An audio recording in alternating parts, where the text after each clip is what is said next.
So welcome back to Coffee with Krav.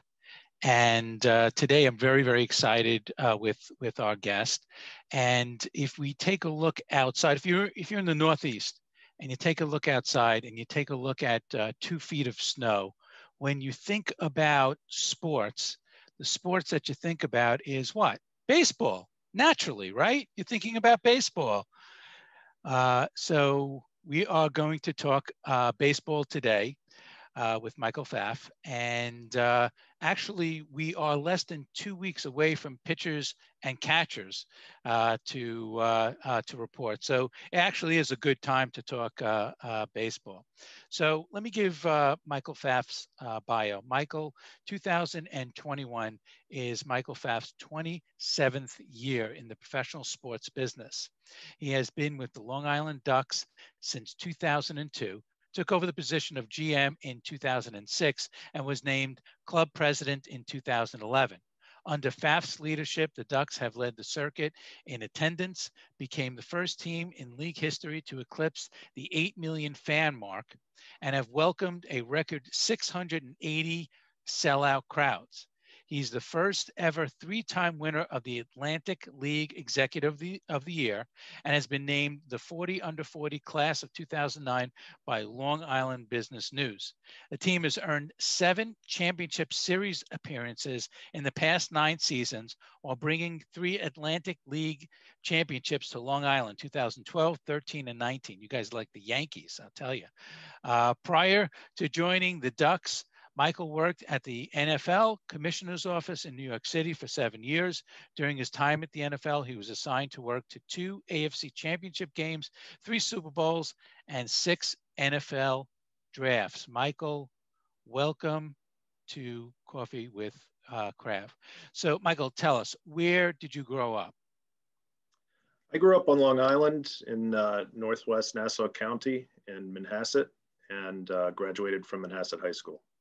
Oh, excellent. Another Long Island man, tried and true. Did you play any organized baseball growing up? I did. I played baseball and wound up switching to lacrosse in high school because that was really the most popular sport in that area.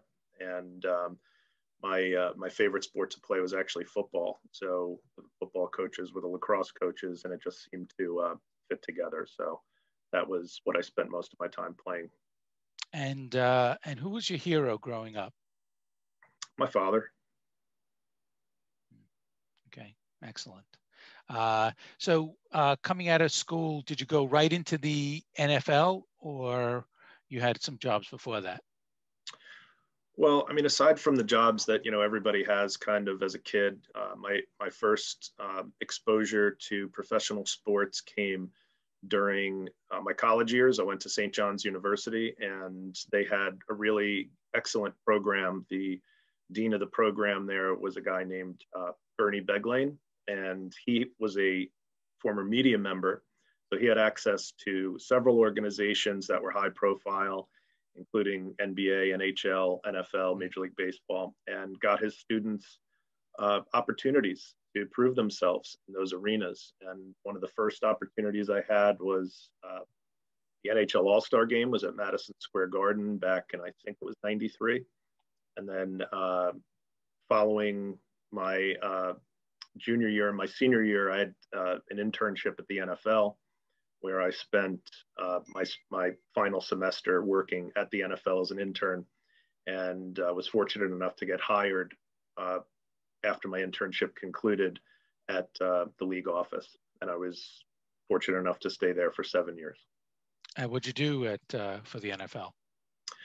My first job was, when I interned, I worked in the public relations department, which was called Communications and Government Affairs, and then switched to administrative operations, and then went back to Communications and Government Affairs for my last 5 years there. So I worked a lot with the media, whether it was pitching stories, servicing media requests, credentialing, press box operations, things of that nature, assisting clubs. At the league level, you're really there to help the clubs achieve what they need to achieve and service them. So It was a great place to learn. I got to learn from what I think are the best in the business, and got a lot of really great experiences. So what made you, if you enjoyed working at the NFL, what made you switch over to baseball? Well, at the time, my career goal was to run the PR department of an NFL team, and I saw a lot of people were getting those jobs that had experience running their own departments, whether it was on a major or minor league level. And I knew that my resume didn't have that experience. So I was looking at opportunities to run my own PR department. And in 2002, the Long Island Ducks, who I'd been familiar with, growing up on Long Island, I thought it was cool that a minor league baseball team was coming to Long Island. It was the first of its kind. What was the first year? What was the first year that it opened? 2000. It opened in 2000. Oh, so you were there 2 years after that. Okay. And they had a successful liftoff. Frank Bolton, the founder, and his partner, Bud Harrelson, had done a tremendous job building up, the really the demand for baseball in the area and being ready to meet it and put a great product on the field. So I was aware of the Ducks, and I saw their general manager left for a job in the Yankees organization. And their director of communications became their general manager. So they had an opening to run their PR department. And I thought, this won't really cause me to move too far away from where I'm currently living. I was living in Manhattan at the time. I was, obviously very familiar with Long Island and thought it might be a neat opportunity. And if I was projecting how long I'd be with the Ducks, I thought it would be maybe a year or two. And then I would get my shot at running an NFL PR department. And, here I am 18 years later. So, people make plans and God laughs, but I fell in love with it. I was here, my very first year with the Ducks, being able to go out into the community and talk to people about how they can get involved with the team, have their businesses get involved or their schools. It really is very gratifying to be aligned with such a positive and powerful brand and an organization that does so much for the community and in the community. So it was a real pleasure representing the team and then figuring out solutions, whether it's on a marketing or a ticketing level for businesses that could come out and get some value from being involved with the Ducks and creating that positive association and creating relationships through, doing what you said you were going to do and fulfilling your promises as a product. So I really enjoyed it. I fell in love with it. And I was promoted to assistant GM in 2004 and then general manager in 2006. Now, the Atlantic League, what's the difference? Let me know and our audience know, what's the difference between the Atlantic League and the minor leagues? How does that all interplay with each other? Well, the Atlantic League, and I guess you're referring to affiliated baseball. The difference between the two is that in affiliated baseball, there are 3 levels that most people commonly know as single A, double A, and triple A. And those are levels of a major league organization. So every major league club has their triple A, double A, single A team, low A teams. But in the Atlantic League, so I'll back up. If you are a Brooklyn Cyclones fan, at least up until this year, that team was a low A team for the New York Mets.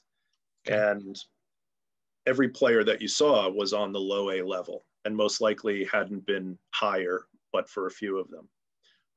If you're a Long Island Ducks fan, the product that you're going to see on the field is much different because we are open classification. The single A, double A, triple A are classifications of a major league organization. And in our league, we are open classification. So we can sign players with single A, double A, triple A, or 15 years of major league experience, which is why, we get so many major league veterans. And the goal of all these players, every player that's not in Major League Baseball, their goal is to get to Major League Baseball. So their goals are no different from a development perspective, but one of the things that I think players come to appreciate about playing here is that from a player personnel perspective, we're not here to develop players. We're here to help players get another opportunity, to get a better opportunity, to provide a showcase for them, and to win baseball games. So, it's very pure. In affiliated baseball, a lot of times you'll see players are there simply to develop. And if a pitcher needs to throw 100 pitches one night, the final score isn't as important as the development of the player. But here in the Atlantic League, it's really about winning baseball games, which I think the players and the fans tend to enjoy a bit more. So how many people do you start with in the roster, and do you have people coming through based on things that you're mentioning? Do you have people coming through during the year? So how many people will be on the roster during the course of the year? Well, we have a partnership with Major League Baseball that stipulates how transactions are supposed to occur.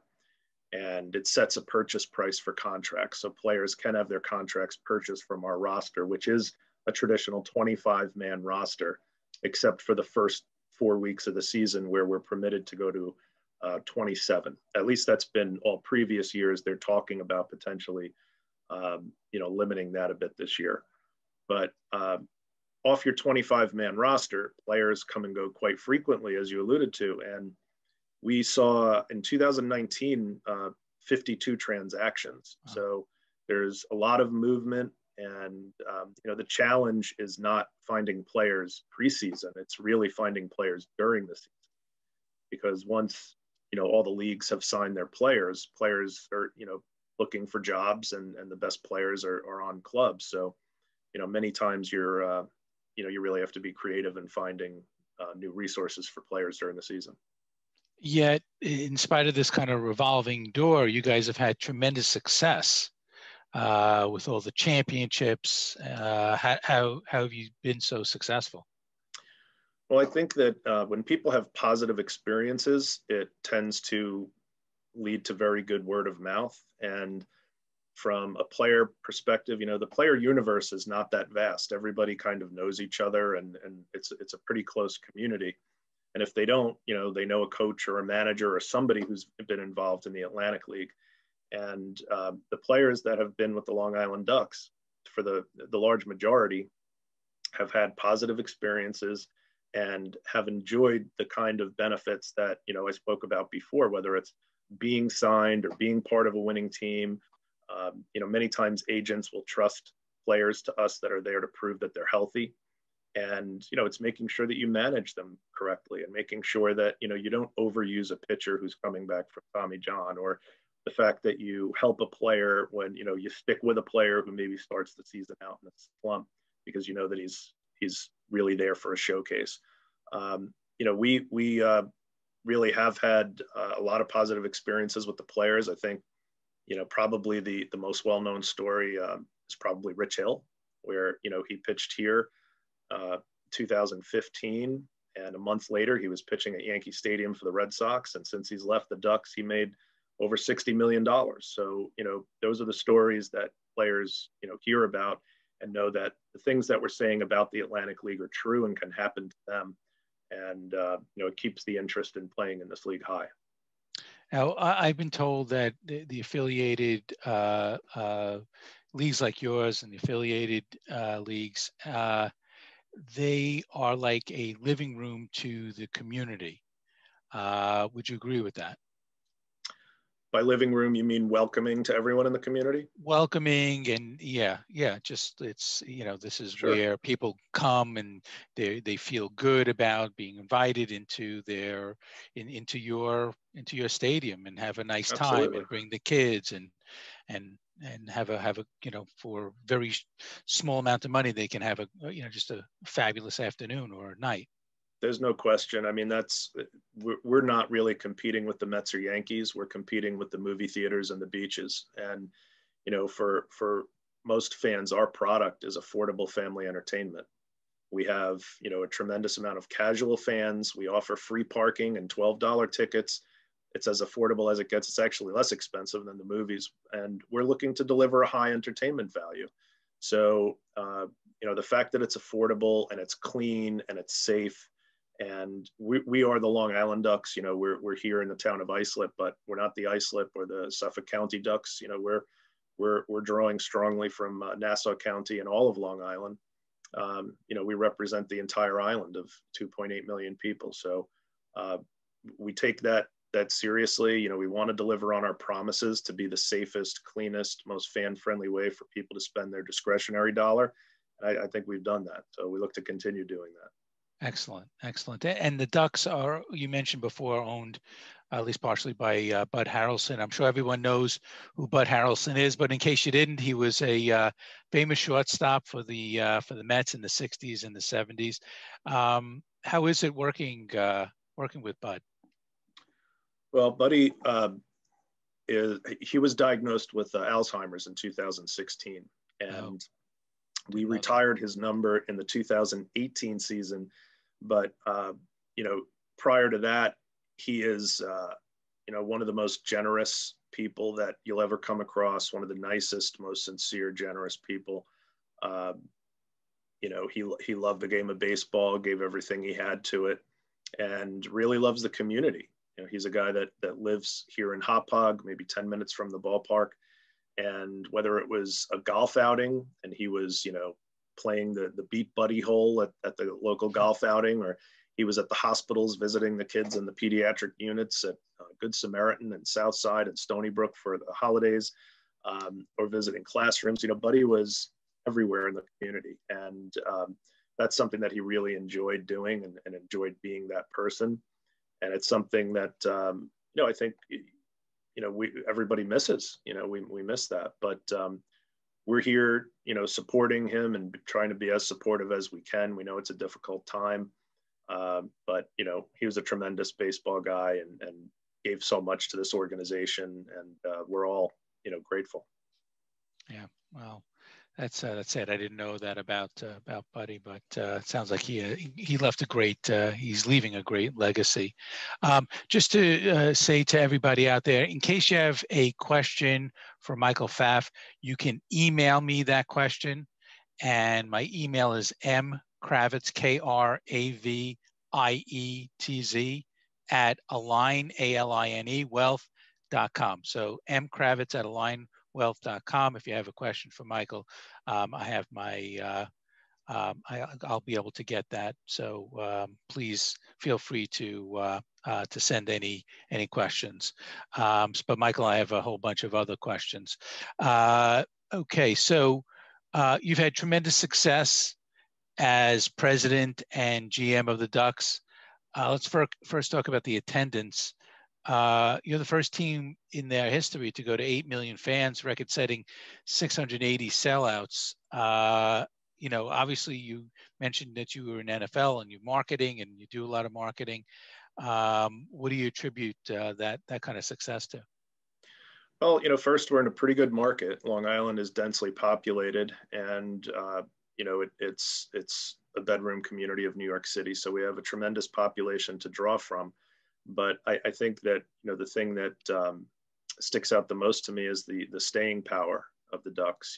Often with minor league baseball and communities, what you'll see is when the ballpark is brand new and opens up in its first year or two, it does very well and exceeds capacity, and then it kind of levels off and usually bumps around 50% of attendance capacity. But we've been able to sustain this for 20 years.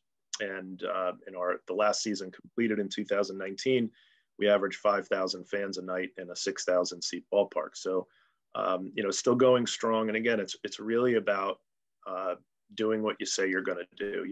Long Island and the New York market, it's a very intelligent fan base. They know their baseball. They know what they want. And, if you say you're going to be the cleanest, safest, most fan-friendly and affordable way for people to spend their time, you better fulfill that promise or they're not coming back. So, we're very much on top of making sure our product's a good product. We put a good team on the field, not just filled with good baseball players, but filled with good community members, people that care about being accessible to the fans and being out in the community and representing the brand the right way. So it starts with the product. And then, of course, being active on all of the different fronts that marketing and advertising and promotion call for, whether that's social media or traditional media. you really, it's a juggling act, and you can't drop any of those balls. You have to make sure that you keep juggling and do a good job on each front. And then when you do get the fans, you're lucky enough to get the fans to come out and buy a ticket, you make sure you deliver. Yeah, obviously you've been delivering for 20 years, so you guys have done a great job. And you're a 3-time winner of Executive of the Year. That's fantastic. What's your future goals? What have you set for yourself? Executive of the Year 3 more times, or what? I want to get the team on the field this year. That's the short-term goal. Yeah. And, we're working very closely with Suffolk County. The county executive has been very supportive of our plan. We are an outdoor venue, so we look at it very much like you look at the beach. And we have a very thorough plan with a lot of risk mitigation tactics in place so that we can welcome fans back to the ballpark safely and continue to deliver the type of product that they're used to seeing.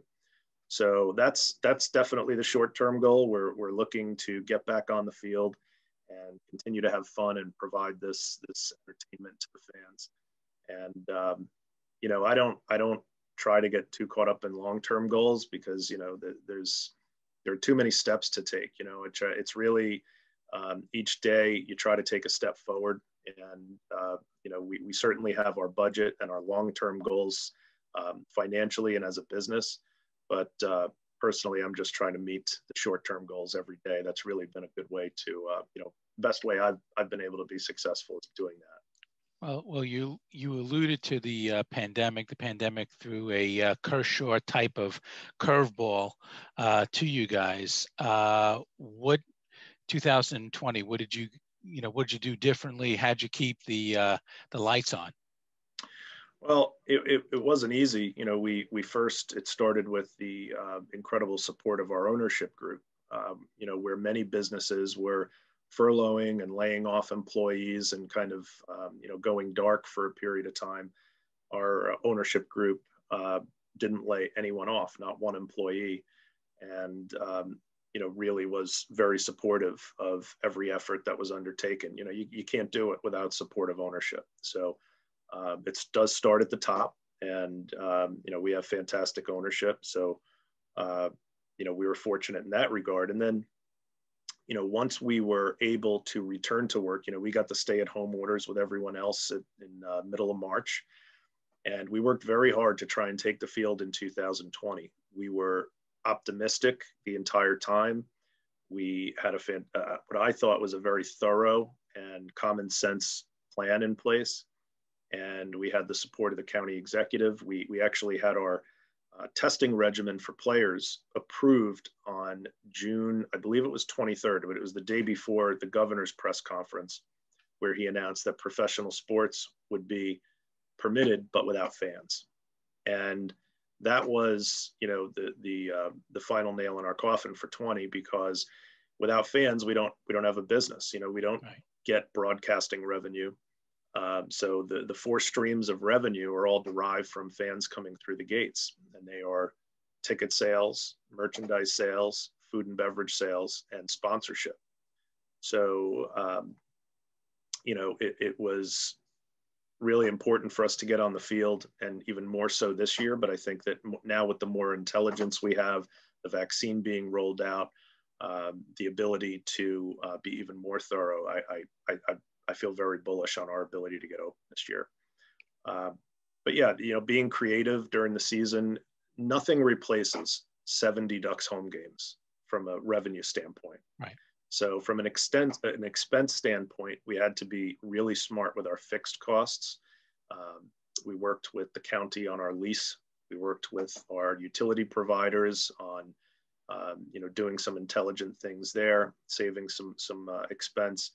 And, from a revenue perspective, we tried to pack the ballpark with as many events as we were permitted to having, whether it was kids camps or we had the members of a Mets fantasy camp have their Long Island, New Jersey fantasy camp members come out and play here.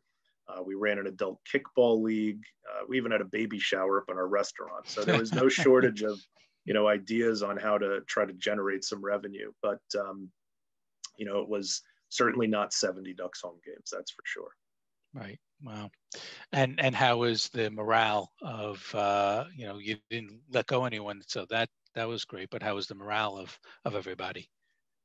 Our staff's been fantastic, and they deserve a lot of credit. We've been and remained communicative with them throughout this process, and I think that everybody is just raring to go over here. We can't wait.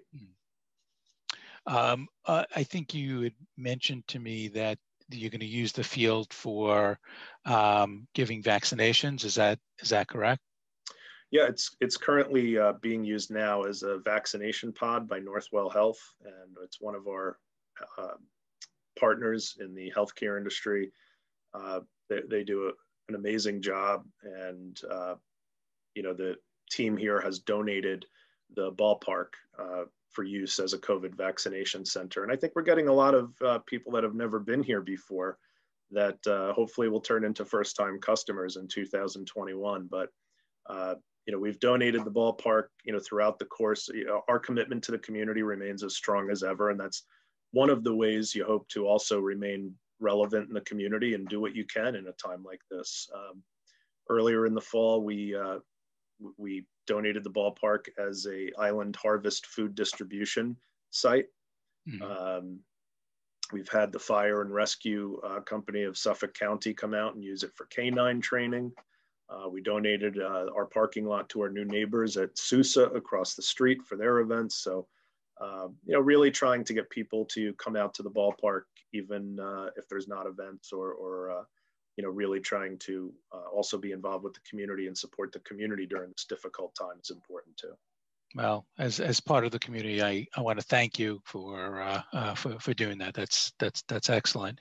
Going back to baseball for a second, you mentioned Rich Hill. What other recognizable names has come and wore a Duck uniform that we would all recognize? Well, there are so many. We've had guys like Dontrell Willis and Carlos Baerga in this ballpark. Ricky Henderson, Juan Gonzalez. Those players have come through here. We have had over 1,000 contracts purchased by Major League Baseball since inception. Wow. So there have been a tremendous amount of Major League players that have come through here. Additionally, each year, to give you an idea, last year, or the last year we played, 2019, on our opening day roster, 19 out of the 25 players had Major League experience. So, and I'll look at, guys that have been in the big leagues most recently. And, sometimes it's guys that have had AA experience that are your best player on the club. It's interesting how that works, but most recently, Lou Ford has been here for quite some time. He's the old Minnesota Twin, and he's now our hitting coach and does a very good job. So a lot of Major League talent, a lot of players that have played at the highest level and are looking to get back. So if I'm a Major League player and maybe I haven't played in a couple of seasons and maybe I want to get back into baseball, I might choose you guys because I probably won't I won't be on AA or AAA because they want to develop those people. But as a Major League player, I probably want to go to Atlantic League and team like yours where there's recognition that you've had players that gone to your team and then have moved up to Major League Baseball. Is that right? Well, I don't think we get too many players that have been out of the game for a year or two. This year, I guess everybody gets players that have been out of the game for a little bit, but right. Normally we see players that have been released by Major League organizations and don't have a place to go, and they have a choice. Are they going to go overseas? Are they going to play in a foreign league? Or are they going to continue to try to get back to the Major League level? And often they note that when they play overseas or in a foreign league, it's out of sight, out of mind for the big league clubs. Mm-hmm. So it's important to stay here in the United States and play in the highest possible level. And in independent baseball, the Atlantic League is recognized as the highest level of professional baseball. So we become the default option for those players that are veterans that are looking to continue playing. Excellent. And also from time to time, Major League Baseball might have new ideas, and then you guys will utilize those new ideas, like putting the guy on second base in an extra inning game, things like that, right? Yeah, part of what I mentioned the partnership with Major League Baseball earlier, and it's not just about player transactions. It also has certain facets of the agreement that speak to experimenting with rules changes. And the goal of Major League Baseball is to try and continuously improve the game in any way they can, and be more appealing to the younger demographic. And we have agreed to be in a league that will test some of those rules. And the player at second base is one for the 10th inning. And I think probably the most impactful and well-covered one was the TrackMan being installed in each ballpark in the Atlantic League, which is basically the same intelligence that operates Doppler radar, and it captures all of the metrics that are important to major league clubs of the baseball once it's pitched, whether it's spin rate or velocity, et cetera, and it calls balls and strikes. So it's an automated balls and strikes system. And many have characterized it as robot umpires, but there are no robots at the ballpark. I don't want to disappoint anybody who buys a ticket expecting to see R2D2 called balls and strikes, but it is automated balls and strikes, and that has been, I think, one of the most well-covered aspects of the relationship. So do you not have an umpire behind the plate when you have that? Yes, because there are still calls the home plate umpire has to make, whether it's safe out, catcher interference. Additionally, if there are any technical difficulties with the automated balls and strikes, the home plate umpire calls them organically.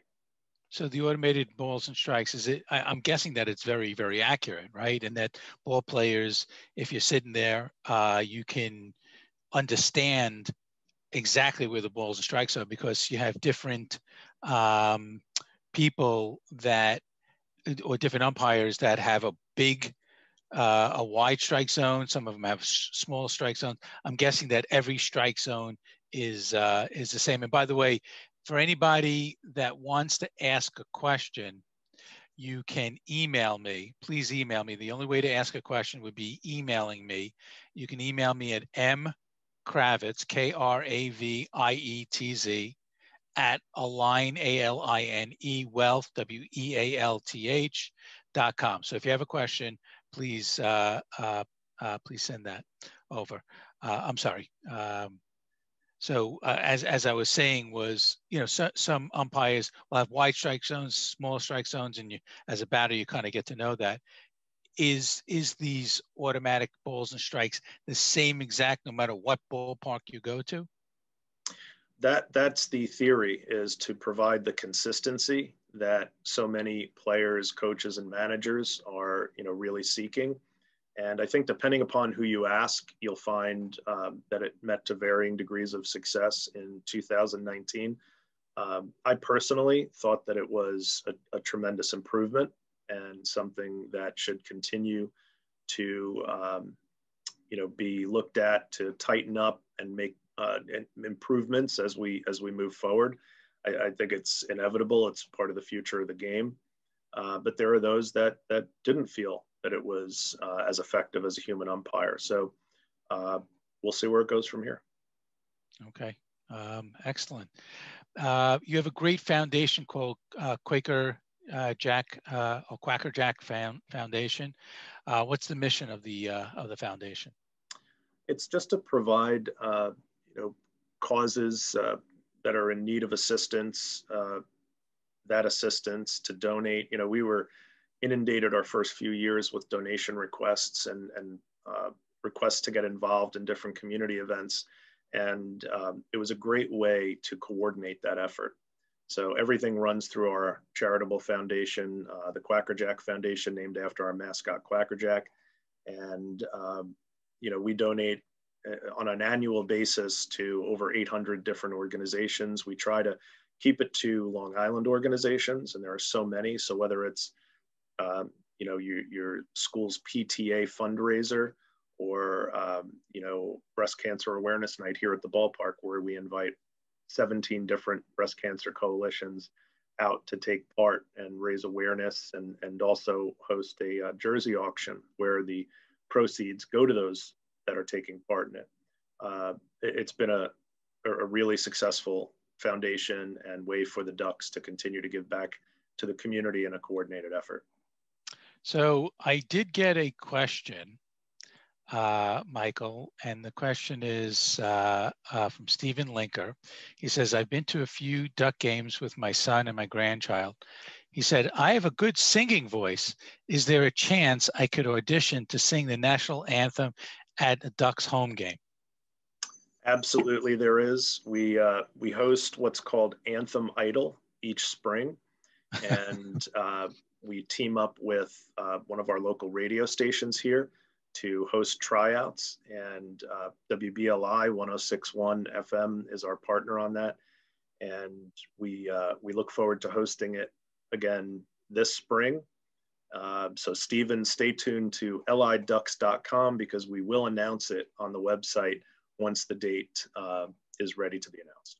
All right, keep those vocal cords nice and loose to be ready. And by the way, I have a very good arm, so if you need someone to throw out the first pitch, any game, I'd be more than happy to wear the Duck shirt and throw out the first pitch. Just throwing it out there. I'm sure we'll take you up on that. Okay, I appreciate that. Well, Michael, you said it all. Any other parting words or anything that you want to say to everybody? Well, I just hope that we see everybody out at the ballpark this summer. If you're looking for any information on anything that we're doing, that's the best place to stay up to date on it, or on any of the social media channels, Facebook platforms, I should say, Twitter, Instagram. We're active there on a daily basis, so interact with us, and we hope to see you at the ballpark. All right. Well, Michael, thank you so much. Good luck with this year. Pitchers and catchers less than 2 weeks away, at least in Major League Baseball. That's what I'm reading. So hopefully we'll have a great season, and stay safe and good luck. And for everybody, next Coffee with Krav will be March 2nd. We're going to have Fran Resiopi. Fran is a highly decorated veteran, 13 years in the U.S. Army as a Green Beret. He has 3 Bronze Star medals, Joint Service Commendation Medal, Army Commendation Medal with Valor. He was the Director of Global Security for Snapchat. He also was awarded by FBI and DHS for his leadership and innovation, and he is the founder of FR6, a member of the Talent War Group, looking for organizational change and leadership development. So it will be a fun-filled Coffee with Krav. So join us with Coffee with Krav, March 2nd. Take care, stay safe, be well. Thank you. Thank you, Michael. Thank you. Bye-bye.